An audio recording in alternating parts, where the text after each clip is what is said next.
যাকে দেখেই মনে হইতো যে হাদি মানেই বিপ্লব, হাদি মানেই বাংলাদেশ। ওসমান হাদি ভাইয়ের মৃত্যুর খবরটা যখন পাইলাম তখন আমার কাছে মনে হইলো যে হয়তো বা পার নিচ থেকে মাটি সরে গেল এমন কিছু। হাদি ভাই আমাদের জন্য এমন একজন মানুষ ছিলেন যিনি, যাকে দেখেই মনে হইতো যে হাদি মানেই বিপ্লব, হাদি মানেই বাংলাদেশ। তো হাদিরা মরে না, বিপ্লবীরা মরে না। হাদি ভাই আমাদের সবার মাঝে আছেন।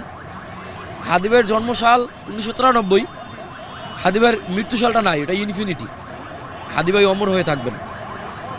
আর এখানে আসার মূল কারণ হলো আমরা 24-এর অভ্যুত্থানে যেই বিপ্লব আমরা করেছি সেই বিপ্লবটা সম্পূর্ণ হয় নাই, সেটা একটা অসম্পূর্ণ বিপ্লব ছিল।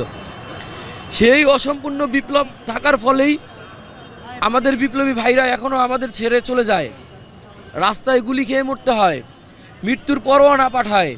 এই সাহসগুলো এখন পাচ্ছে শুধুমাত্র আমাদের দোষে, কারণ আমরা বিপ্লবকে সম্পূর্ণ করতে পারি নাই, আমরা একটা বিপ্লবী সরকার গঠন করতে পারি নাই। আমরা এমন একটা সরকার দিয়েছি যেই সরকার অত্যন্ত সুশীল।